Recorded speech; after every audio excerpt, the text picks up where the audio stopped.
quand on commence à justement se poser la question, qui suis-je? Probablement la question la plus importante, et en même temps la question la plus stupide, parce qu'une fois qu'on l'a réalisée, on la trouve ridicule. Quand vous l'avez réalisée, ça change tout. En fait, vous avez la clé en vous, de votre vie, de votre bonheur, de votre bien-être, de votre réalisation personnelle.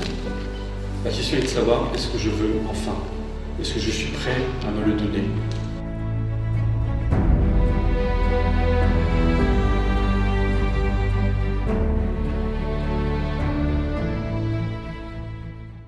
Je tiens à vous remercier d'être tous ici ce soir.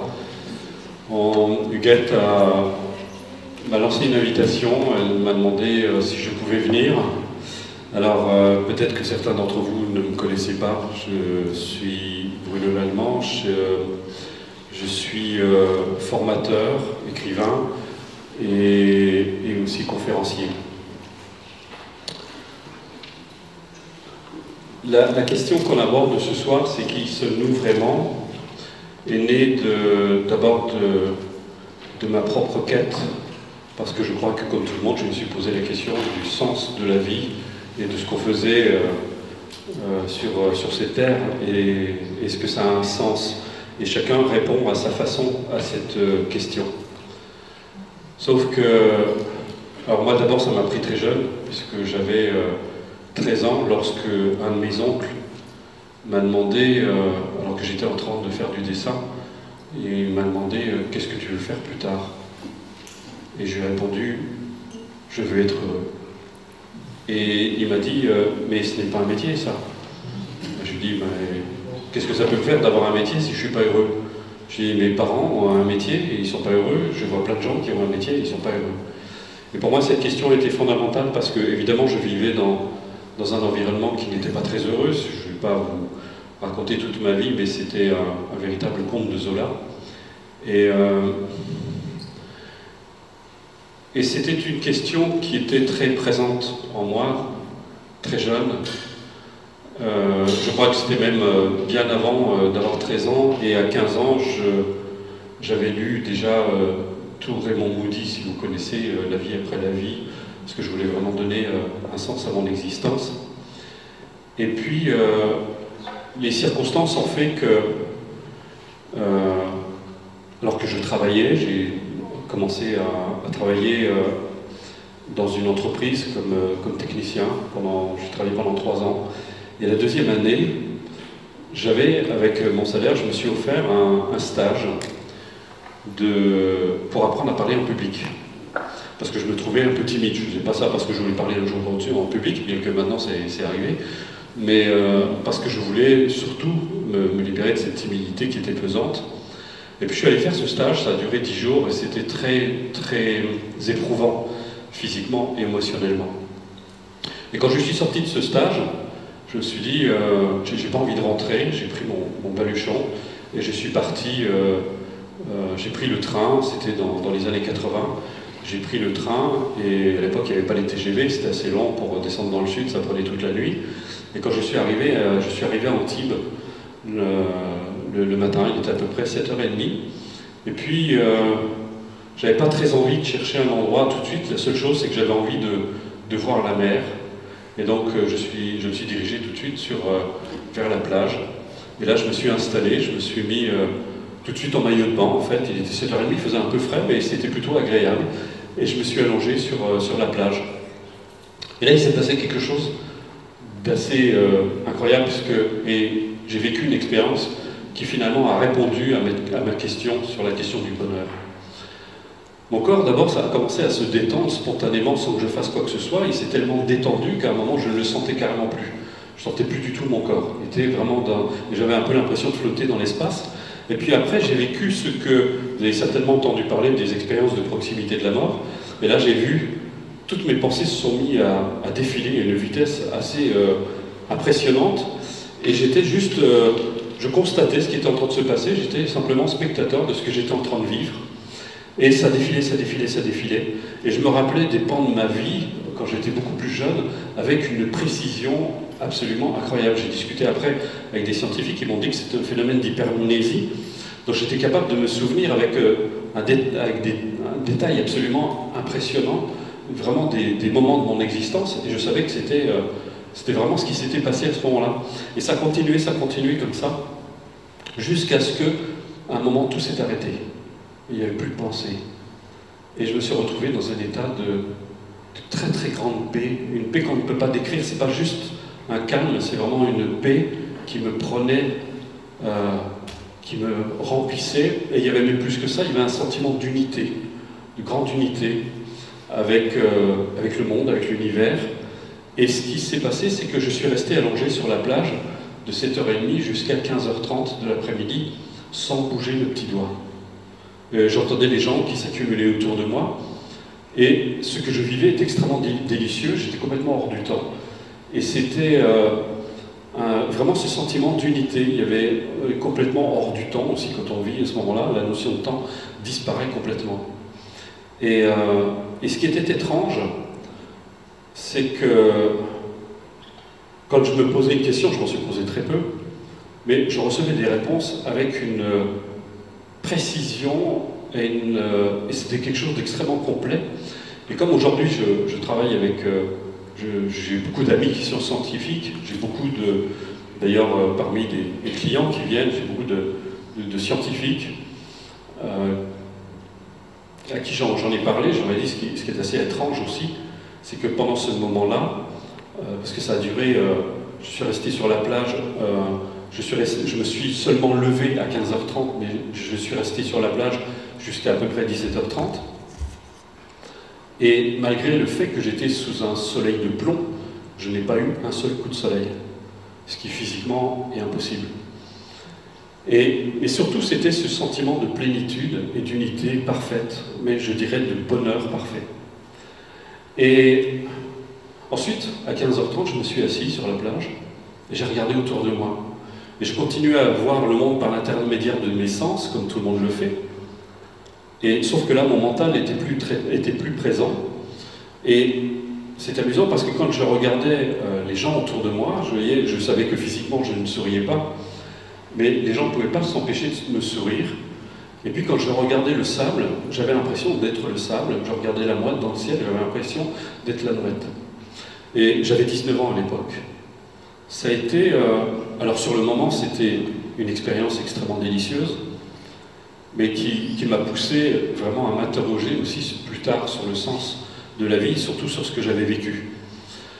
Et il m'a fallu beaucoup de temps avant de pouvoir en parler à des gens, parce que surtout dans les années 80, on en parlait très peu, c'était quelque chose de très marginal.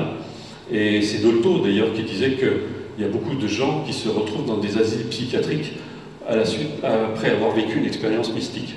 Mais sauf que là, c'était même pas une expérience mystique, puisque le mental n'intervenait pas. Et pour la suite, après, vers 17h30, je me suis levé, et il n'y avait pas de décision de ma part, c'était quelque chose qui se faisait très naturellement. Je me suis dirigé vers un terrain de camping, alors que je n'avais pas de toile de tente. Et je suis arrivé au terrain de camping, et je dis à la personne, écoutez, c'était les premiers mots que je prononçais de la journée, et je lui ai dit, voilà, j'aimerais avoir une place, mais j'ai un petit souci, je n'ai pas de toile de tente. Et il avait encore le combiné entre les mains, il me dit, il se passe quelque chose de bizarre. Il me dit, il y a une personne qui est partie ce matin et qui a oublié sa toile de tente, mais elle est trop loin pour revenir la chercher. Elle vient de me dire à l'instant, écoutez, tant pis, vous la donnerez à la première personne qui viendra. Et c'était moi. Et j'ai vécu ce qu'on appelle ma première nuit en pleine conscience. Et j'ai conservé cet état encore une bonne journée. Et comme je n'étais pas obligé de rentrer tout de suite, je suis resté dans le sud pendant presque 2 semaines. Et cette expérience m'avait évidemment bouleversé. Le mental revenait, les questions revenaient de manière encore plus puissante, en me disant, mais qu'est-ce qui m'est arrivé? Et je me suis évidemment interrogé sur ce qui s'est passé. Ensuite, je suis retourné, il fallait que je rentre. Je suis retourné à mon travail. Et là, c'était devenu extrêmement difficile, puisque le bruit des machines me faisait horriblement mal aux oreilles. Je ne comprenais plus très bien ce qui se passait dans ma vie. Et ça a évidemment remis profondément en question tout ce que je vivais.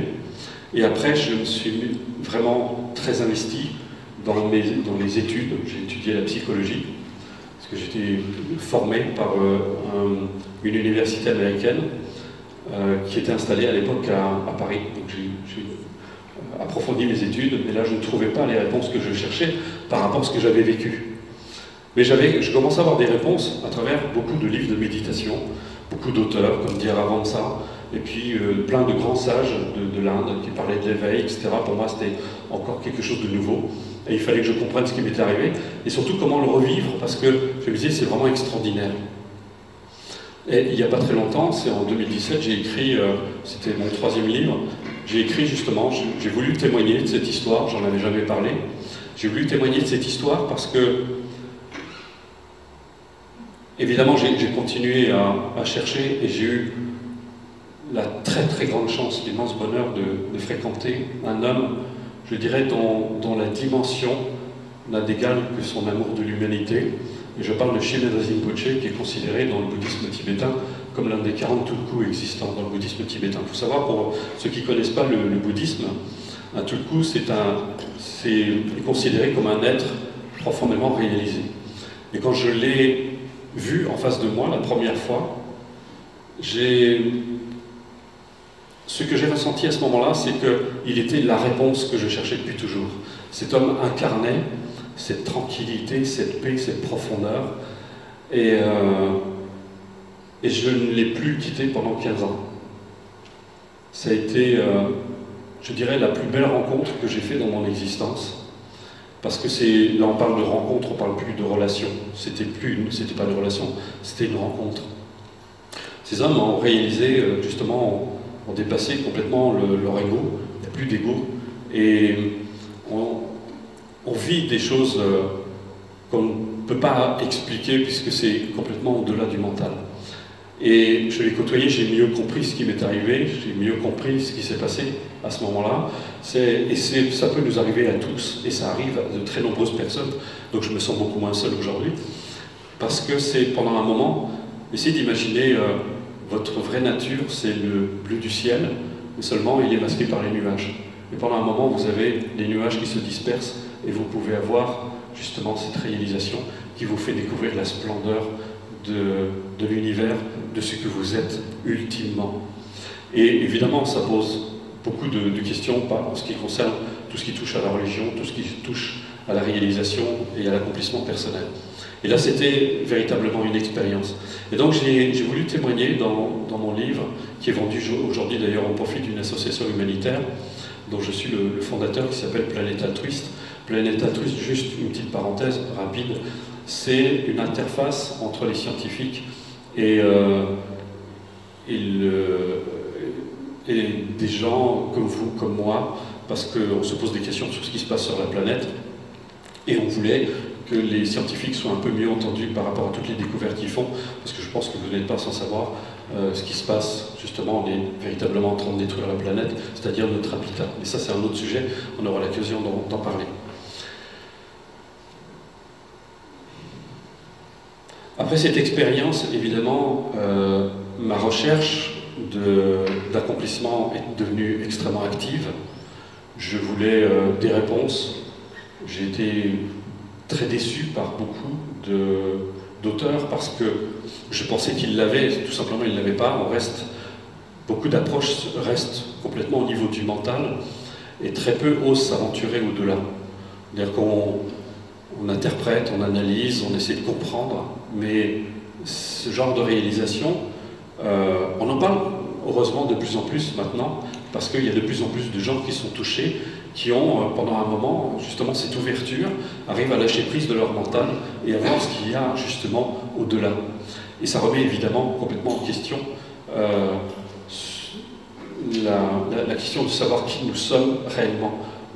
Parce qu'on voit une forme, on a des idées, on a des concepts, mais quand on commence à justement se poser la question « qui suis-je ?» qui est probablement la question la plus importante, puis en même temps, comme disait le bouddhiste, et en même temps la question la plus stupide, parce qu'une fois qu'on l'a réalisée, on la trouve ridicule. Cette question, on peut se poser la question d'abord du point de vue du corps, on peut se dire je ne peux pas Si je regarde mon corps qui se transforme sans arrêt, qui se change sans arrêt, est-ce que je peux dire que ma conscience est logée dans le corps? Bien sûr que non, puisque ça change tout le temps aussi aujourd'hui. Scientifiquement, on change de corps tous les 7 ans. Au bout de 7 ans, vous n'avez plus un seul des atomes de votre corps qui est présent. Et c'est scientifiquement prouvé. Donc, on se dit, mais parfois on dit mon corps, mais à quel corps on fait référence? Puisqu'il a déjà changé. Et je trouve très intéressant quand on étudie je prends l'exemple du bouddhisme parce que c'est quelque chose que je connais bien. Vous avez plusieurs, on va appeler ça des fondamentaux. Il vous parle de la méditation sur l'impermanence. C'est quoi l'impermanence? C'est de méditer sur la vraie nature des phénomènes. C'est un fait d'observation. Si je m'amuse à observer, je peux constater une chose de la nature, qu'il y a une seule chose qui dure, c'est l'impermanence. C'est que rien ne dure. Mon corps change, mon corps se transforme, mes pensées se transforment, mes idées se transforment. Je vois bien que je n'ai plus les mêmes idées que j'avais quand j'étais petit, ou quand j'étais adolescent, ou quand j'ai ensuite évolué en tant qu'adulte. Ça s'est transformé et ça va encore se transformer, puisque à chaque prise de conscience, ça remet en question les idées que je me fais et qui commencent à vaciller, et c'est comme ça que j'évolue. Les mentales, en fait, se déstructurent, se restructurent en permanence. Mais malheureusement, parfois, on reste très très accroché à nos croyances, à nos idées, et c'est ça qui génère beaucoup de souffrance. Parce que la vie, c'est fluide, la vie, c'est un mouvement permanent. Et nous, on essaie de se figer dans des croyances, on essaie de se figer dans des idées, on essaie de se figer dans des concepts, et ça nous empêche justement de voir la splendeur du soleil. Et il y a aussi une autre méditation, disons, on appelle ça de méditer sur l'interdépendance. En fait, on peut voir que tout est interdépendant, tout s'influence en permanence. Et on peut voir, aujourd'hui, on est en train de vivre d'ailleurs un phénomène justement lié à l'interdépendance. On s'est tous très peu souciés des conséquences que pouvaient avoir nos choix de consommation, par exemple. Et aujourd'hui, la planète est polluée. À un degré tel, les scientifiques aujourd'hui parlent, on est entré dans l'effet domino, c'est-à-dire que ça va aller crescendo et ça va en allant s'aggraver. Juste, petite parenthèse à nouveau, en ce qui concerne l'écologie, peut-être que vous le savez, mais aujourd'hui on déverse 1 100 000 tonnes de déchets toxiques par jour dans les mers et les océans. Donc on se demande comment ça peut tenir. Il y a, dans très peu d'années, il y aura plus de plastique dans la mer qu'il n'y a de poissons. Aujourd'hui, quand vous mangez un poisson, il est pollué de toute façon. Il est bourré de plastique. Et puis je pourrais vous donner des chiffres comme ça, on jette par jour 12 milliards de mégots de cigarettes. Sachant qu'un mégot de cigarette pollue 500 litres d'eau. Faites la multiplication, ça vous donne quelques idées. Donc on n'a pas conscience de ce qu'on fait. Ça, c'est justement le sens du moi. Le sens du moi, c'est moi, je veux être satisfait. Moi, je veux obtenir ce que je veux. Moi, je veux être... mais peu importe les conséquences que ça va avoir. Et malheureusement, ou je dirais heureusement, la loi de cause et d'effet est patente, parce que, et c'est pas moi qui l'ai dit, hein, il y a quelqu'un il y a très longtemps qui sème le vent récolte la tempête. Et on récolte ce que l'on sème. Et aujourd'hui, on est en train d'avoir une récolte assez amère. On parle du réchauffement de la planète, mais j'ai presque envie de dire, le réchauffement de la planète, c'est rien par rapport à tout le reste. Aujourd'hui, les orques meurent de faim, les ours polaires meurent de faim, il y a plus que 30% des insectes, plus de 30% des oiseaux. Donc on est en train de... Et ça, c'est justement le sens de l'ego. Moi, je veux être satisfait. Je ne me préoccupe pas des conséquences que ça va avoir. Quand on dépasse le sens de l'ego, on ne pense plus moi, on pense en conscience, pas seulement des autres, mais de l'univers dans lequel je baigne. Dire que je me rends compte, j'ai conscience que tout ce que je fais, ma manière d'agir, ma manière de penser, ma manière de m'exprimer, a une influence. Et ce qui est très intéressant, c'est que je peux agir sur ma manière de penser, sur ma manière d'agir et sur ma manière d'exprimer, et je vais avoir des résultats différents. Un jour, j'ai entendu un moine tibétain, justement, qui était en train de donner un enseignement, il disait « Vous ne pouvez pas désirer une chose et cultiver son contraire ». Ce jour-là, ça a provoqué un déclic chez moi en me disant « Mais c'est pas du tout comme ça qu'on vit. On veut une chose et on fait exactement le contraire. On fait exactement pas ce qu'il faut pour que notre vie aille mieux. Ça nous amène à un autre fondamental, ça fait partie des fondamentaux, encore une fois, du bouddhisme.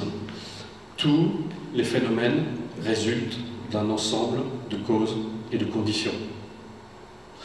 Je prends l'exemple d'un nuage, c'est souvent ce que je donne. J'ai regardé un nuage.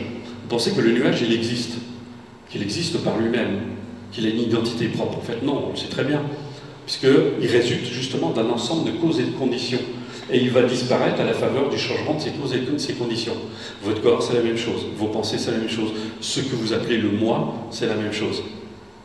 Tout cela est le résultat d'un ensemble de causes et de conditions. Ça veut dire que si je veux réaliser quelque chose dans ma vie, il faut que je réunisse justement un certain nombre de causes et de conditions. Le seul problème, c'est que comme on a très peu conscience de notre manière de penser, on a l'impression de contrôler sa vie, de décider de ce qu'on veut, et en réalité, en fait, il y a toute cette part inconsciente, et comme disait justement, je dirais mon ami chez Menzozi Poche, l'homme c'est comme une voiture à deux moteurs, il y a un moteur qui pousse en avant et l'autre qui tire en arrière. C'est-à-dire que je désire une chose, et en même temps très inconsciemment, parce que j'ai peur, parce que j'ai des doutes, parce que je suis plein de culpabilité, parce que j'ai plein de préjugés, j'ai plein d'a priori, je suis bourré de croyances. Eh bien, d'un côté, je veux une chose et en même temps, j'ai peur de l'obtenir. C'est un classique très fréquent et vous voyez bien ce tiraillement entre vos aspirations, ne serait-ce que déjà cette aspiration au bonheur, et puis il y a cette petite voix qui vous dit « Mais qu'est-ce que tu as fait pour mériter le bonheur ?» Et vous avez l'impression que le bonheur, c'est quelque chose qui se mérite. En réalité, ça ne se mérite pas, le bonheur. C'est quelque chose qu'on s'accorde ou pas. Justement, et ne se l'accorde pas au nom des idées, des concepts, des croyances dans lesquelles nous nous enfermons en permanence. Et c'est ça le sens du moi. Ça nous empêche de voir le bleu du ciel et nous restons fixés sur les nuages. Et quand ils sont sombres, on a l'impression que c'est un malheur. Quand ils sont clairs, on se dit ça y est, j'ai de la chance. Mais tout ça, ça change en permanence. Et on ne va pas au-delà. En fait, on réalise une chose, c'est que finalement, on est enfermé dans une espèce de bulle d'idées, de croyances, de concepts. Et on va lui donner toutes sortes de couleurs. Parfois, elle peut prendre la couleur même de la religion, peut prendre la couleur de la spiritualité, parce qu'il y a des personnes qui sont très déçues par la vie matérialiste et qui vont devenir très spirituelles, ils vont développer un ego spirituel. Mais ça reste, comme disait un de mes mentors, il quitte une boîte pour aller dans une autre boîte. Et il reste toujours enfermé. Et ça ne respire pas. Mathieu Ricard disait d'ailleurs, en parlant de l'ego, il dit au niveau de l'ego, ça sent le renfermer. Il n'y a pas de joie, il n'y a pas de plaisir, il n'y a pas de bonheur, il n'y a pas d'ouverture. Il y a justement, on est, encore une fois, enfermé dans ces idées, enfermé dans les concepts. Et quand je parle d'être enfermé dans des idées, ce n'est pas seulement des idées sur la vie, sur les autres, c'est aussi des idées qu'on a sur soi, qu'on cache évidemment, parce que tout ça est très refoulé, on est très peu conscient. C'est un auteur américain dont je ne me souviens plus le nom qui disait « Votre vie n'est rien d'autre que le reflet de vos propres pensées, mais le problème c'est que vous avez très peu conscience justement de vos pensées. » Et ça demande, comme disait Divaramansa aussi, et quand il parlait de la réalisation et de l'accomplissement personnel, ça demande une honnêteté scrupuleuse envers soi-même. Et ça, c'est la chose la plus difficile à réaliser. C'est d'être totalement honnête avec soi. Et de ne pas se voiler la face, de ne pas se cacher à soi-même, justement, toutes ces idées que l'on se fait, que l'on se construit à l'égard d'abord de soi-même. Et puis, il y a une autre notion qui est très importante. Vous savez, vous avez entendu peut-être Christ qui disait « Ne fais pas aux autres ce que tu ne veux pas qu'on fasse à toi-même ». Mais aussi, on peut dire vous ne pouvez pas accorder aux autres ce que vous ne vous accordez pas à vous-même. Qui mieux qu'une personne qui est en paix avec elle-même peut apporter de la paix autour d'elle? Qui mieux qu'une personne qui est bien dans sa peau peut apporter du bonheur aux autres? Qui mieux qu'une personne joyeuse peut apporter de la joie autour d'elle? Qui mieux qu'une personne ouverte peut apporter de l'ouverture? Et tout ce que vous vous donnez à vous, c'est tout ce que vous pouvez donner aux autres. Et c'est pour ça qu'on arrive à ce point. Prendre soin de soi, c'est prendre soin des autres. Parce que prendre soin de soi, c'est prendre soin de la vie que vous incarnez. Parce que vous incarnez la vie. Il y a une vie en vous qui demande qu'à fleurir comme une fleur, qui ne demande qu'à s'épanouir, qu'à exhaler son parfum. Et tout cela, c'est en vous. et vous pouvez le révéler, le réaliser. C'est ce que vous êtes au plus profond de vous. En fait, vous êtes la réponse, je dirais, la réponse, vous êtes la vie. Mais à condition d'accepter de devenir vivant. Très peu de gens qui acceptent de devenir vivant parce que justement ils ont tellement peur. Mais qu'est-ce qui va m'arriver si je commence à vivre? Qu'est-ce qui va m'arriver si je commence à m'ouvrir? Qu'est-ce qui va m'arriver si je commence à aimer? Et qu'est-ce qui va m'arriver si je commence à être aimé? Qu'est-ce qui va m'arriver si je commence à réussir? Nous sommes véritablement paranoïaques. Et nous avons du mal de nous accorder ce à quoi nous aspirons vraiment. Nous désirons une chose, nous la demandons même, mais nous gardons le poing fermé. Et donc, c'est comme un mendiant qui demande de l'argent, mais qui garde le poing fermé en même temps. Et malheureusement, on ne peut rien mettre dans un poing fermé. Et c'est pour ça que parfois, il y a même des personnes qui prient, qui demandent sans arrêt, et qui ne reçoivent pas grand-chose parce que justement le poing est fermé. Et ce poing qui est fermé, ce sont toutes ces peurs, ce sont toute cette culpabilité que l'on porte en nous. Ce sont tous ces préjugés aussi qui nous empêchent tout simplement de nous ouvrir et de réaliser ce que nous sommes profondément. De réaliser que nous ne sommes pas seulement la vague au niveau de la forme, nous sommes aussi l'océan.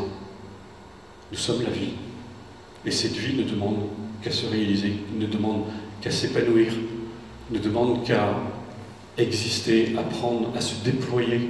Je pense que c'est le mot le plus approprié. C'est, comme il s'appelle, Ramana Maharshi, qui était un grand singe indien, qui disait, quand il parlait de sa propre réalisation, il disait ça se déploie. C'est un déploiement. Et finalement, quand on regarde la vie de la plupart d'entre nous, moi j'ai vu mes parents étaient mon premier modèle, mais c'était le modèle que je n'avais pas envie de suivre. Ils se levaient tous les matins, ils allaient à leur travail, ils couraient, et je dirais que pour la plupart de beaucoup de gens, je charrie parfois mes élèves en leur disant le matin, vous vous levez, vous prenez vite votre petit déjeuner, vous allez vite à votre travail, vous faites vite votre travail, vous rentrez vite pour aller manger, vous repartez vite pour aller à votre travail, vous rentrez vite le soir, vous mangez vite et vous allez vite vous coucher. Et ça recommence le lendemain. Et jamais on ne s'arrête. Jamais on ne prend le temps de vivre. Jamais on prend le temps de savourer l'existence. Vous avez peut-être entendu, on parle beaucoup de l'instant présent. D'ailleurs,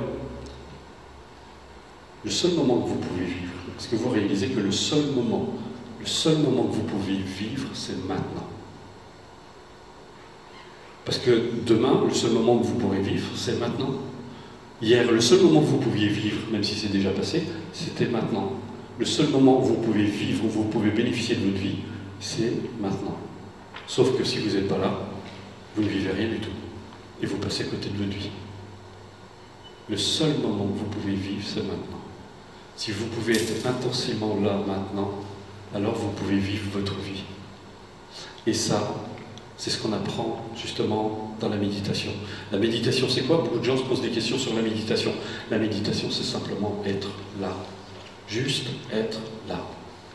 Pas ailleurs, pas demain, pas hier, c'est être là. C'est pas vivre un état particulier de la conscience, c'est pas être dans un état de calme, c'est pas être d'une manière particulière, c'est juste être là. Juste être là où vous êtes. Juste là où vous êtes maintenant. C'est vraiment d'être là dans l'instant. Et vous pouvez tout vivre, tout savourer, tout expérimenter parce que vous êtes là pour le vivre. Vous n'êtes pas ailleurs, vous n'êtes pas dans les attentes, vous n'êtes pas en train d'attendre quelque chose, vous n'êtes pas en train d'attendre quelque chose de particulier. Vous arrivez à être là. Votre enfant vous parle, vous êtes là quand il vous parle. Quand vous partagez avec votre femme ou votre mari, vous êtes là. Vous n'attendez pas quelque chose de particulier, vous êtes là. Et là, vous vivez quelque chose qui a un caractère d'éternité, qui est autrement plus profond que tout ce que l'on peut réaliser sur le plan superficiel au niveau du mental et au niveau de l'ego. Et beaucoup de gens se posent des questions sur la méditation. Et beaucoup de gens parlent de méditation sans savoir réellement de quoi ils parlent. La méditation, c'est être.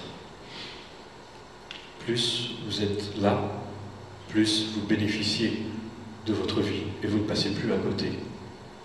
Et c'est ce que j'ai appris avec tous ces sages que j'ai rencontrés, puisque j'ai eu le grand bonheur d'en rencontrer beaucoup. Et évidemment, je parlais très souvent de Srimad Rinpoche. Je ne suis pas devenu bouddhiste parce que je ne voulais pas devenir bouddhiste. Je voulais être simplement ce que je suis. Je ne voulais pas être une étiquette, je ne voulais pas appartenir à un courant, je voulais être... Et puis je me disais que ça doit être bon pour tout le monde, et pas seulement les bouddhistes, et pas seulement pour les chrétiens, et pas seulement pour les musulmans, et pas seulement... Je me dis qu'on n'a pas besoin d'appartenir à une tradition pour être heureux. C'est au-delà de la tradition. Et c'est pour ça que je ne suis jamais devenu bouddhiste, même si j'ai fréquenté longuement les bouddhistes, parce que j'ai beaucoup d'affinité avec eux, parce que ce que j'aime chez eux, c'est qu'ils sont très pragmatiques. Et comme disait Bouddha, c'est les paroles du Bouddha que j'ai le plus appréciées. La première fois que j'ai entendu les enseignements du Bouddha, il disait « Ne croyez jamais ce que je vous dis, vous devez le vérifier à la lumière de votre expérience. » Et je me disais, c'est extraordinaire, il m'invite à être libre, à voir par moi-même, à découvrir par moi-même, et pas à me contenter de croire. Il n'y a pas de croyance dans le bouddhisme, ça n'existe pas. On ne vous demande pas de croire, mais de voir, ce qui n'est pas la même chose. De voir par vous-même, de faire l'expérience par vous-même, d'exister par vous-même, et pas à travers les autres, pas à travers les croyances des autres, pas à travers les idées des autres, à travers votre propre expérience. Et à partir de là, vos erreurs sont vos erreurs. Vous vous assumez pleinement, mais vous apprenez. Parce que ce qui est important, c'est pas seulement d'emprunter un chemin, c'est de regarder aussi quand vous empruntez un chemin. De regarder où vous mettez les pieds, comme ça au moins la fois d'après, vous les mettez un peu mieux. Vous vous ajustez de plus en plus. Vous faites l'expérience en pleine conscience, puisque encore une fois, la méditation, c'est ça, c'est d'être là. Vous êtes là dans tout ce que vous faites. Vous êtes là quand vous marchez, vous êtes là quand vous mangez, vous êtes là quand vous êtes avec l'autre, vous êtes là tout le temps. Et vous ne manquez plus un millimètre de votre vie. Alors, la question de savoir qui suis-je, bien maintenant j'ai envie de vous dire, je vous la laisse, c'est à vous de le réaliser, de réaliser qui vous êtes vraiment. Au-delà justement de ce mental bavard, au-delà de ces concepts, au-delà de ces idées, au-delà de ce que je crois, qui suis-je vraiment? Il y a une phrase que j'aime beaucoup, on dit que les questions viennent du bruit, les réponses du silence. Et quand vous arrivez à faire taire votre mental, justement, eh bien vous pouvez vivre, vous pouvez avoir ces réponses que vous cherchez, vous pouvez réaliser ces réponses. Je ne me suis jamais destiné à enseigner dès que je suis devenu enseignant. J'enseigne pas à l'école, je transmets ces pratiques, différentes pratiques, et entre autres de méditation. J'organise des stages depuis 30 ans maintenant. Et au départ, je ne voulais pas transmettre, parce que j'étais en quête, je cherchais, après mes études de psychologie, et après avoir fait beaucoup de formations dans le domaine de... J'ai étudié l'hypnose, j'ai étudié la médecine chinoise, j'ai même étudié la sophrologie, j'ai étudié plein de choses qui finalement n'ont pas servi à grand chose, qui ne répondaient pas vraiment à cette question. Puis j'ai beaucoup pratiqué la méditation, puisque je pratique la méditation depuis l'âge de 15 ans. Je crois qu'on s'était amusé avec quelques amis à faire le calcul, ça représente aujourd'hui 47 milliards de méditations. Ça fait beaucoup et pas beaucoup en même temps. Mais quand je dis que la méditation c'est d'être là, bah justement, je reviens tout le temps ici parce que c'est facile de partir, de ne plus être là. Donc la méditation, elle nous ramène tout le temps là. Et je ne voulais pas vraiment enseigner jusqu'au jour où la mère de ma compagne de l'époque, qui dirigeait un centre médico-psychopédagogique, me disait, écoute, je vais t'envoyer quelqu'un, c'est quelqu'un qui a besoin d'aide, qui a besoin d'être aidé. Et je lui ai dit, mais moi je ne veux pas enseigner, je ne veux pas transmettre, je ne sais pas faire ça. Je fais toutes ces démarches, c'est pour moi, parce que j'ai envie de répondre à des questions. Et puis elle m'a quand même envoyé quelqu'un, je m'en suis occupé, j'en ai pris soin, je l'ai accompagné pendant quelques semaines, quelques mois. Et puis sa vie s'est beaucoup transformée, elle allait beaucoup mieux, elle était à la limite d'un burn-out, Puis ça lui a fait tellement de bien, comme elle avait tout un réseau, elle m'a envoyé plein de monde et je me suis retrouvé malgré moi avec un cabinet sur le dos. Et donc j'ai dû gérer un cabinet que j'ai géré pendant plus de 20 ans. Je suis devenu aussi consultant à France 3, j'ai travaillé pour les hôpitaux universitaires de Strasbourg, j'ai donné beaucoup de formations, et puis j'ai surtout travaillé avec un très grand public. Et quand je voyais les gens tellement changer, tellement voir leur vie se transformer, avoir beaucoup plus de bonheur dans leur existence, je me suis dit, ça serait chouette quand même de pouvoir toucher plus de monde. Et c'est comme ça que l'aventure Internet a commencé. Et je me suis lancé sur Internet en 2007. Et ça ne s'est plus arrêté depuis. Alors aujourd'hui, je me retrouve avec l'écriture de 3 livres. J'en prépare un, il y en a un qui va bientôt sortir, qui s'appellera Cohérence. Il y en a un autre livre, parce que ça c'est une grande question qui s'est beaucoup posée, c'est la sexualité et la spiritualité, est-ce que le mariage est possible? Donc je suis en train d'écrire cet ouvrage. Et il y a un autre ouvrage, parce que ça me touche beaucoup aussi, c'est est-ce qu'on est obligé de faire souffrir les animaux pour se nourrir? Et parce que quand on aime la vie de tous les êtres, pas juste la nôtre et pas juste celle des humains, mais aussi des non-humains. Et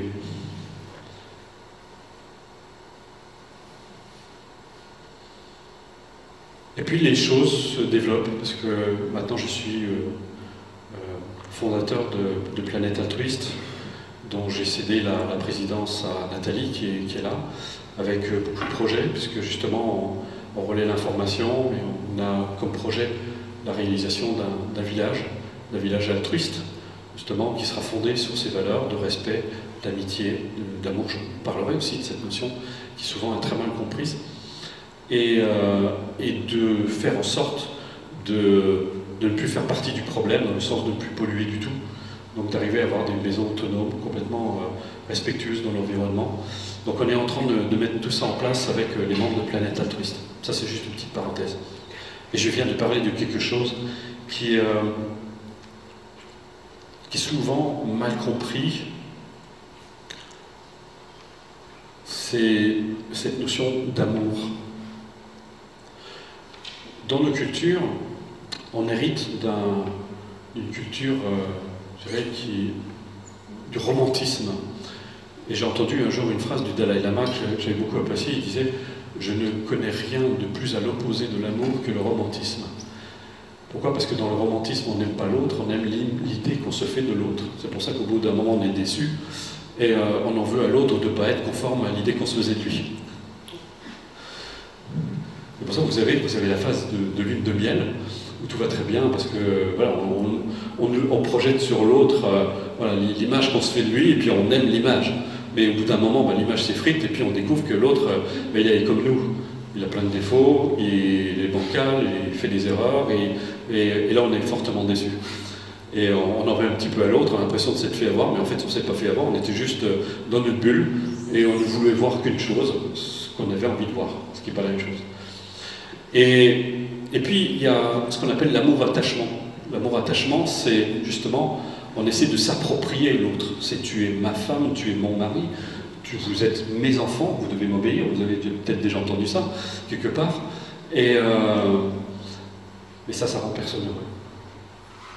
Parce que personne ne peut nous posséder, et on ne peut posséder personne. C'est comme si vous essayez de prendre une fleur, et vous allez l'arracher de la terre, elle va commencer à faner. Alors que si vous la nourrissez, si vous l'entretenez, si vous lui donnez des bonnes conditions, elle va se développer, elle va se déployer, elle va semer ses graines en plus, elle va se développer, parce que j'ai entendu quelque part, on disait que plus on donne de l'amour, plus il y en a. C'est la chose dont on a le plus, à condition de ne pas justement l'enfermer. Et donc, dans l'amour-attachement, évidemment, il n'y a que souffrance. Il n'y a que déception, il n'y a rien qui fonctionne. Et il y a une autre forme d'amour, c'est justement l'amour. Alors souvent, beaucoup de gens en parlent, mais sans vraiment comprendre de quoi ils parlent. C'est de l'amour inconditionnel, c'est-à-dire qu'il n'y a pas de condition. L'amour, c'est gratuit. Si quelqu'un vous demande quelque chose en retour, c'est pas de l'amour, ça c'est, je sais plus qui disait, c'est pas un don, c'est un prêt. Quand on donne, on donne. C'est pas un... Et quand on prête, on veut récupérer sa mise. Quand on donne, et je me dis toujours, quand je vois une fleur, c'est extraordinaire, une fleur, elle donne son parfum, elle donne sa fragrance, mais elle n'exige rien en retour. Bon, sauf que si vous ne l'arrosez pas, si vous ne l'alimentez pas, elle va mourir, et le parfum, vous pouvez vous brosser, quoi, vous n'en aurez pas. Et c'est pareil pour les gens. On ne les nourrit pas, on ne les fait pas exister, on ne leur donne pas parce qu'on attend. Et dans l'amour, on attend toujours que l'autre nous aime. Oui, mais l'autre, il ne donne pas. Oui, bien sûr. Mais ce qui est amusant, alors il y a un phénomène psychologique aussi qui est très intéressant, c'est que une fois, on m'a demandé de donner une conférence sur la dépendance affective. Et j'aurais expliqué, la dépendance affective, en fait, ça n'existe pas. Mais comment c'est possible? Bien sûr qu'il y a des gens qui sont dépendants affectifs. Je dis non, non. En fait, dans la dépendance affective, en réalité, il y a un mécanisme psychologique extrêmement subtil qui fait que ces personnes qui semblent dépendants affectivement, en fait, ont une faible estime d'eux-mêmes. Et c'est un problème, en réalité, d'estime de soi.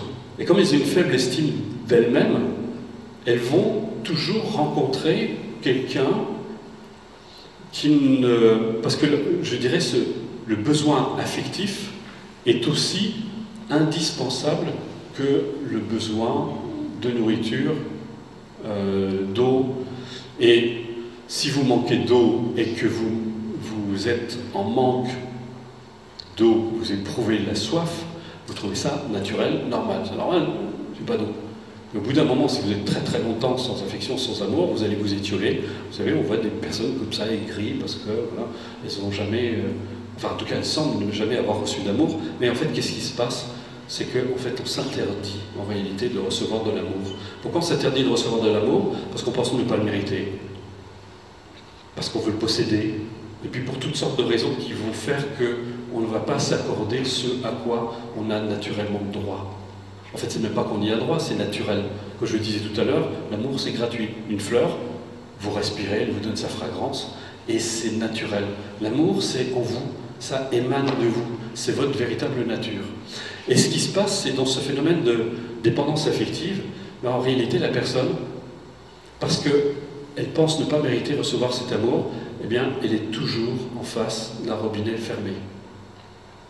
Toutes les rencontres qu'elle fait la confortent dans l'idée qu'elle n'a pas le droit de recevoir, donc elle va rencontrer des gens qui ne lui donneront pas d'amour parce qu'elle pense ne pas le mériter, très inconsciemment.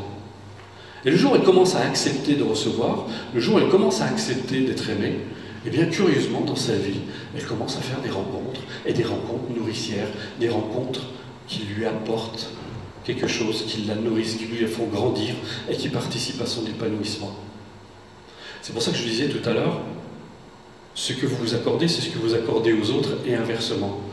Et quand vous commencez à vous accorder de recevoir, eh bien, curieusement, vous commencez à voir des gens que vous ne voyiez pas jusque-là, qui commencent à entrer dans votre vie et qui participent à votre bonheur. Parce que tout est interdépendant. Et le malheur aussi, c'est interdépendant. C'est-à-dire que si vous ne pensez pas mériter, ben vous rencontrez des gens qui vont aller tout à fait dans ce sens. En fait, vous avez la clé en vous de votre vie, de votre bonheur, de votre bien-être, de votre réalisation personnelle.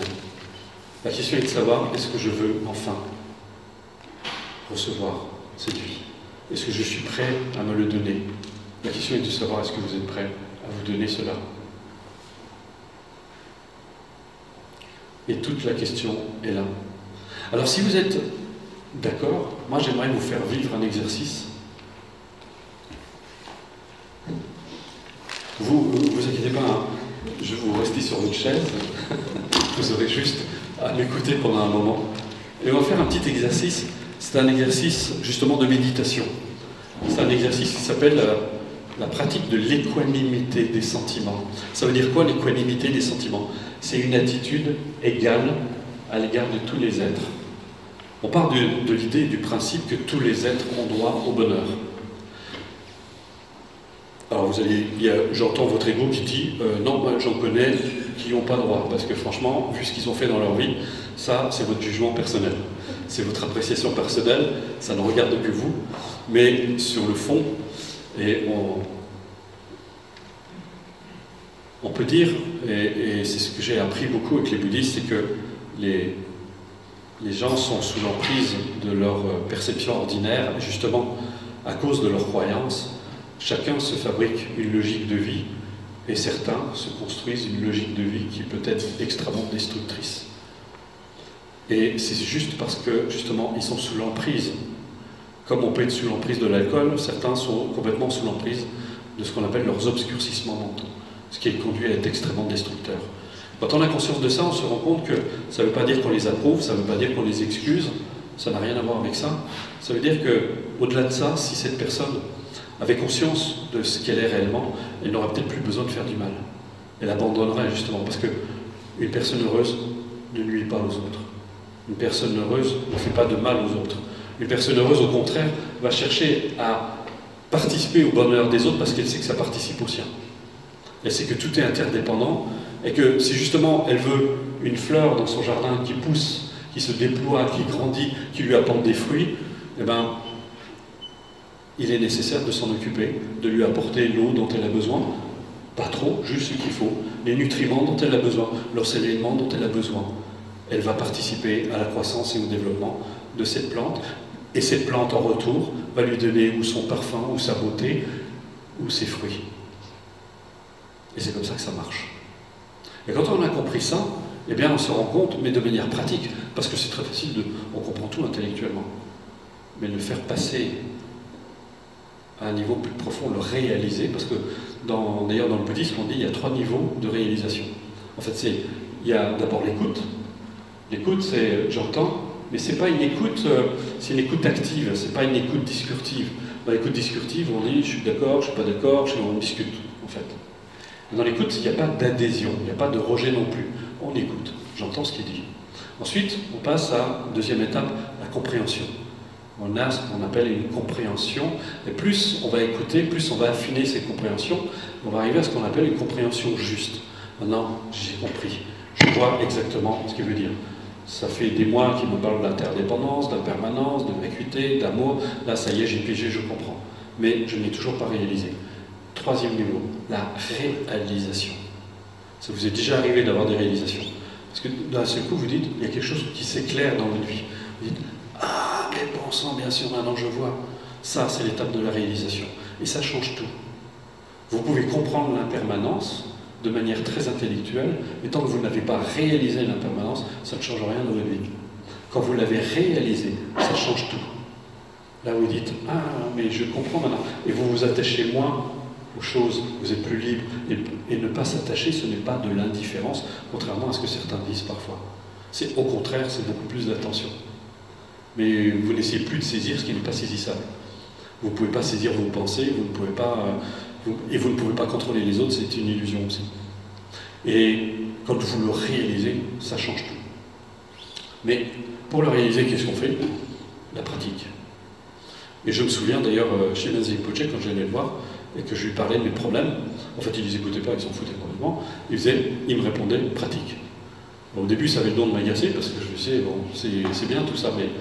Et il me répétait toujours la même chose, pratique. Puis au bout d'un certain temps, je me suis mis quand même à la pratique, et je me rendais compte que finalement c'est lui qui avait raison, c'est que plus je pratiquais, plus les choses devenaient claires, et plus les choses devenaient claires, plus mes difficultés s'en allaient.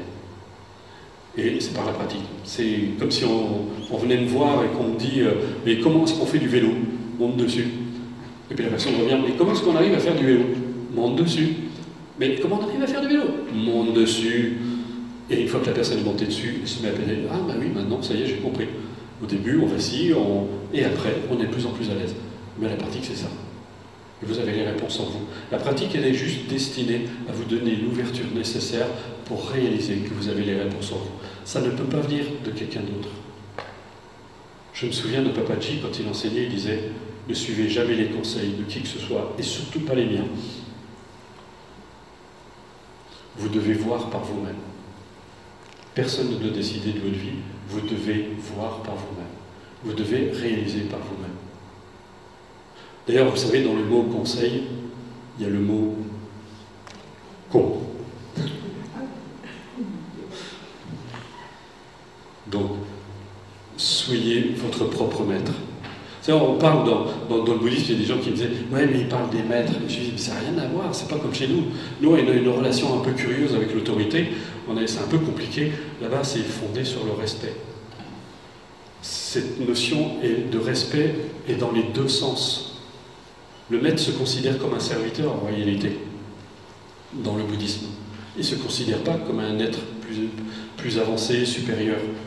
D'ailleurs, Mathieu Ricard le disait, il disait c'est comme si on part en pique-nique, on partage ce qu'on a dans le panier. Il n'y a pas celui qui sait, celui qui ne sait pas, on partage. Et on est tout le temps en train de recevoir. Tout le monde reçoit. Tout le monde est dans la même soupe.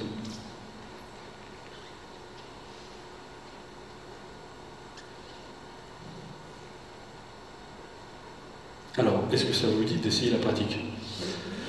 Je vais vous expliquer ce que c'est cette pratique. C'est la pratique d'équanimité des sentiments, comme je viens de le dire, c'est d'avoir cette attitude égale à l'égard de tous les êtres. Je vais penser à quelqu'un que j'aime bien, quelqu'un que j'aime beaucoup, et comme j'aime beaucoup, puisque je l'aime beaucoup, je dois être capable de lui souhaiter du bonheur. Donc je vais penser à ces personnes, puis je vais vraiment lui souhaiter du bonheur. Et ça, on va le faire dans un état d'ouverture, et je vais vous guider pour ça.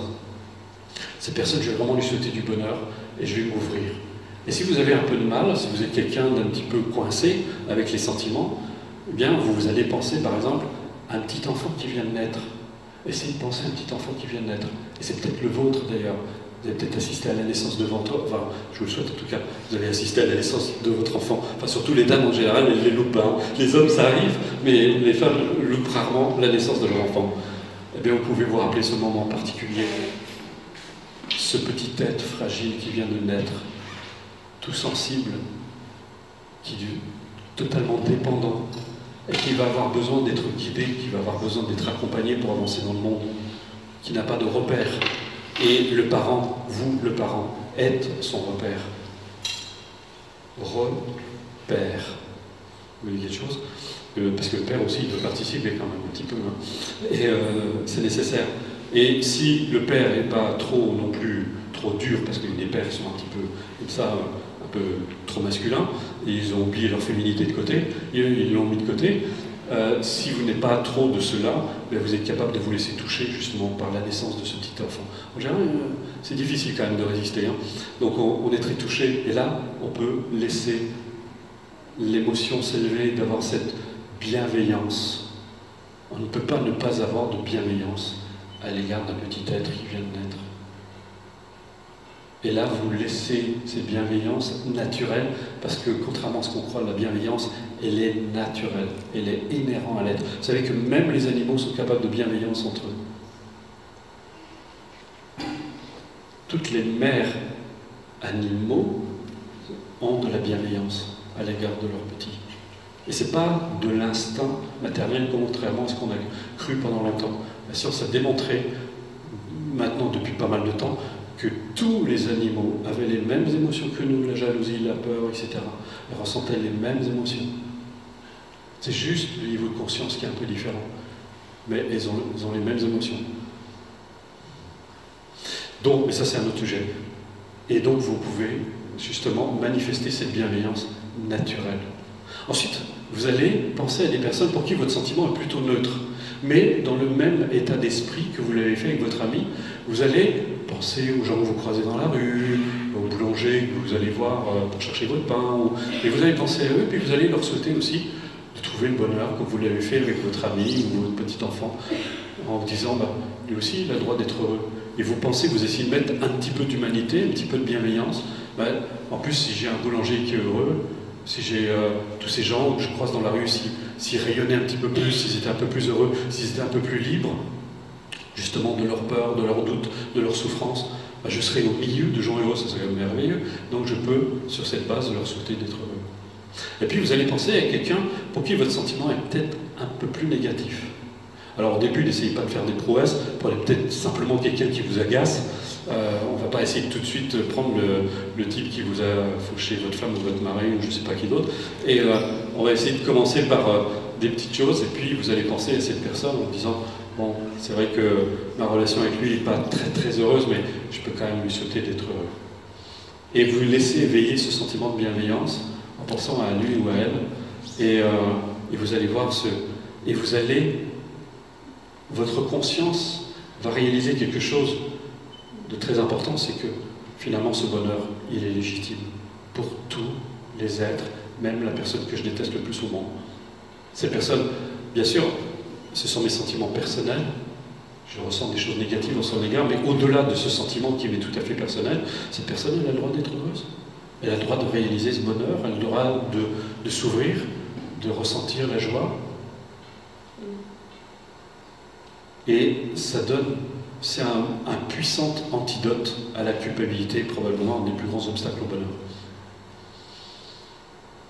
Ça vous dit d'essayer? Bien. Donc on va tamiser la lumière et on va mettre une petite musique.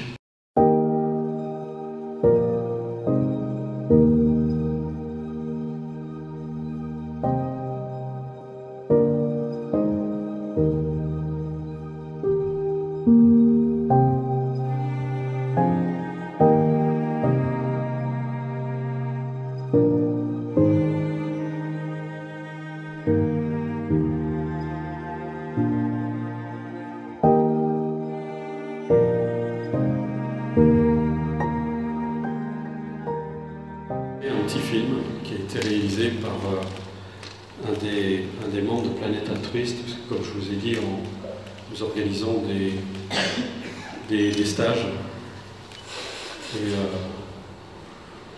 nous avons quelques personnes ici qui ont participé, n'est-ce pas, mon ami? Je pourrais vous en parler d'ailleurs. Et vous allez voir cette petite bande-annonce. C'est une bande-annonce, c'est plus un reflet de ce qui se vit et de ce que les gens réalisent. On a, comme je l'ai dit, des personnes, un très large public qui vient, et il y a beaucoup, on a de plus en plus d'ailleurs de médecins, de scientifiques, même des psychologues, des psychothérapeutes, des chefs d'entreprise qui viennent, et puis un très large public de personnes. Il se passe quelque chose d'extraordinaire dans ces stages parce que les conditions sont telles que, alors d'abord, personne ne sait qui est qui, et ça se pratique dans le silence. Pour une raison très simple, parce que le mental fonctionne en étroit, en corrélation avec le langage. Et quand, pendant un certain temps, on arrête de parler, surtout dans des conditions particulières, le mental se calme, s'apaise de plus en plus.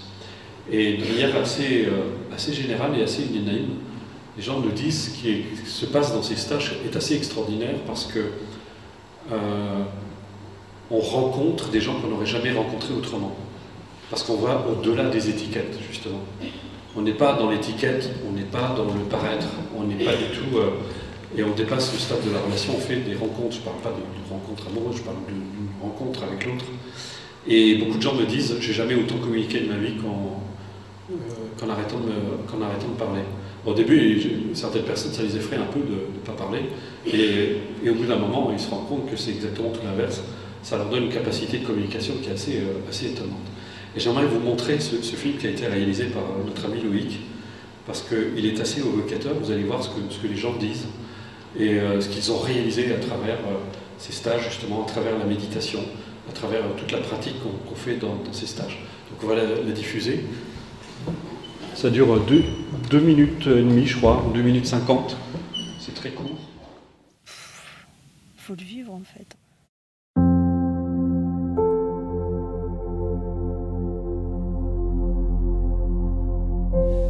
Une expérience assez unique. Ce qu'on a vécu, c'est une expérience vraiment magnifique.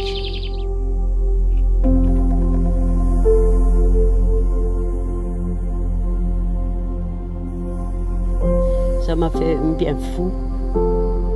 Il y a quelque chose d'extraordinaire.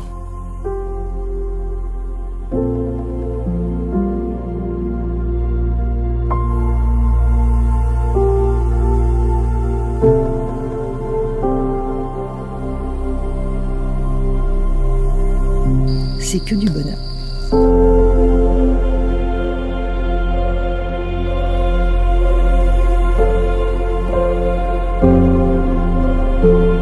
c'est absolument génial. Des beaux moments, mais...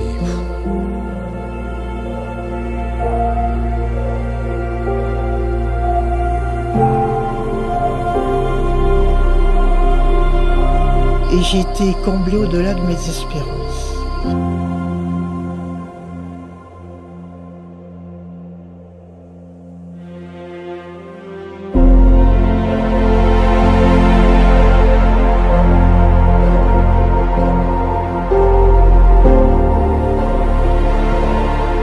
Si vous voulez du bonheur dans votre vie, si vous voulez de la joie, cultivez la joie. Si vous voulez de l'amour, cultivez l'amour. L'amour d'abord envers vous-même, c'est très important, ça n'a rien d'égoïste.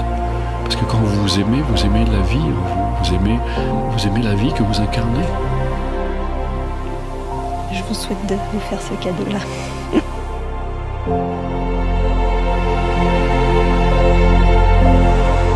Quand vous découvrez que finalement tout bonheur, tout l'amour que vous cherchez depuis longtemps, vous n'avez pas besoin de souffrir pour l'obtenir. C'est bien tout l'inverse.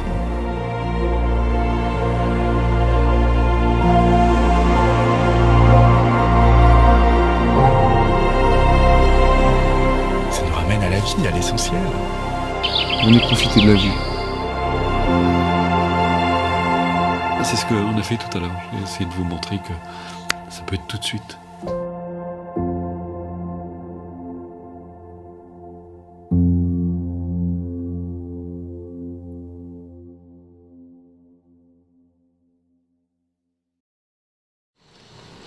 Est-ce que vous avez des questions à poser? J'ai une question, mais en fait, je ne sais pas très bien comment la formuler. C'est par rapport à la carapace, à l'armure que chacun d'entre nous établit autour de soi. Quand on essaye de parler de ces valeurs, là, de tout ce que vous venez de nous présenter ce soir, qu'on essaye d'en parler à d'autres, mais qu'on se rend compte qu'ils ne sont pas réceptifs, parce que justement du fait de cette carapace, de cette armure, et on a beau essayer de parler et de vivre, d'incarner tout ça, mais... Ça s'ouvre pas. C'est ça. Et personnellement, c'est une grande question. Comment je peux essayer de partager tout ce que moi je découvre et pour le donner, en fait. C'est ma quête. Alors, il y a plusieurs réponses à cette même question. Quand j'étais plus jeune, j'ai pratiqué avec Dr Bach, qui était un spécialiste de la relation et du couple. Et il disait, n'essayez pas de faire fondre des icebergs, sinon vous y passerez votre vie. Ça, c'est déjà une première réponse. Et puis, parce que c'est vrai qu'il y a... Gérard Durus, qui était mon ami et mon mentor, me disait, c'est comme un fruit, on peut le cueillir que quand il est mûr. Il y a des personnes qui ne sont pas disposées parce que c'est pas le moment, parce qu'il y a trop de peur, parce que c'est un peu comme si vous avez un grand blessé et que vous ne pouvez pas toucher parce que justement il y a trop de blessures. Donc là, ce qui joue, c'est la patience, c'est la bienveillance, c'est d'être tout le temps voilà, il y a un moment, ce sera le moment pour cette personne, mais son moment n'est pas forcément notre moment. Parfois, on a envie de donner, et c'est tout à fait compréhensible, et puis je dirais que c'est tout à votre honneur, mais il y a des personnes, elles ne peuvent pas, en tout cas pas pour le moment. Donc il faut continuer, c'est comme la plante qu'on arrose tous les jours, à qui on donne, puis à un moment ou à un autre, on finira par voir les fruits, et parfois c'est peut-être au moment où on s'y attend le moins qu'on voit le phénomène se produire. Est-ce que vous avez aimé cet exercice?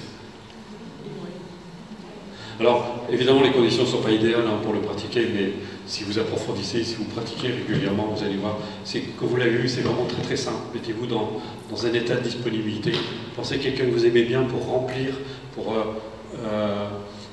libérer cette bienveillance qui est en vous, parce qu'elle est inhérente à votre nature. Et puis ensuite, vous faites graduellement. Pensez à des gens pour qui votre sentiment est neutre, et après, vous allez vers des personnes pour qui, justement, avec qui vous avez peut-être des relations difficiles. Vous allez voir, c'est extraordinaire parce que ça va changer votre regard sur l'autre. Et vous apprendrez à faire les parts des choses entre la personne et ses actes, entre la personne et ses pensées. Il y a deux choses bien distinctes. C'est très important parce que souvent, on est seulement dans ce rapport avec l'autre, mais à un niveau totalement au niveau du mental. Et si on arrive à faire la distinction, mais pour ça, il faut que nous-mêmes, on soit capables justement de discerner, comme je disais, c'est de discerner les nuages et le ciel. Et en vous, vous avez ces deux aspects. Vous avez justement, vous êtes aux prises vous-même avec vos propres pensées, vos propres émotions. Ça, c'est un aspect de vous-même. Mais au-delà, il y a le bleu du ciel, ce que vous êtes profondément. Et ça, la pratique vous aide. La pratique, comme je vous l'ai dit tout à l'heure, la pratique, notamment de la méditation, c'est vraiment de revenir là, de revenir là, de revenir là, et de ne pas s'identifier aux pensées. Et plus vous prenez conscience que vos pensées, en fait, n'ont pas de réel pouvoir sur vous. En fait, le pouvoir qu'elles ont, en réalité, les pensées, c'est juste le pouvoir que vous leur donnez. Et vous partez avec. En fait, on est littéralement manipulé par les pensées. On est littéralement manipulé par les émotions. Parce qu'on leur donne du crédit, on leur donne du pouvoir qu'elles n'ont pas intrinsèquement. C'est un peu comme une personne qui nous manipule. En fait, elle nous manipule parce qu'on croit à ce qu'elle dit. Alors que dès que vous cessez de croire dans ce que la personne vous dit, c'est fini. Elle ne peut plus vous manipuler. Moi, je me souviens, d'ailleurs, j'avais une cliente qui venait à mes cours et qui était sous l'emprise d'un hypnotiseur qui s'est passé pour un mage ou je ne sais pas quoi. Et puis je lui ai expliqué, parce que je connaissais très bien l'hypnose, je lui ai dit, vous savez, l'hypnotiseur n'a aucun pouvoir en réalité. Il a juste le pouvoir que vous lui donnez. Il n'en a pas de pouvoir. C'est une illusion en fait. C'est juste parce que vous adhérez à son pouvoir qu'il en a du pouvoir. Et ça, j'ai vu, il s'est passé quelque chose dans ses yeux sont mis à briller, et elle est retournée, elle a dit ça marche plus. et puis ce fameux hypnotiseur disait oui, Bruno, c'est un manipulateur, parce que, évidemment, alors que c'était lui qui manipulait. Et parce qu'il n'avait plus d'emprise, donc je lui avais. Donc il pensait que je lui avais piqué une cliente, mais en réalité je l'ai libéré de son emprise. Et parce qu'on doit être libre. Notre bonheur ne peut pas dépendre des autres, ne peut pas dépendre de l'autre, il ne peut dépendre que de ce que nous faisons, nous, pour que ça arrive. Et c'est pareil pour les autres. Et ça, c'est vraiment très important.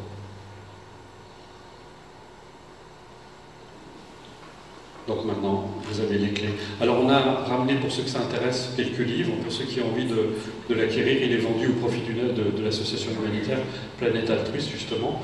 Et vous avez plein d'éléments, d'ailleurs, sur ce qui se passe sur la planète. Vous voyez, c'est un parcours. Et j'ai peut-être envie, avant qu'on ferme, c'est peut-être le moment de passer l'extrait de, justement, le tout début du livre.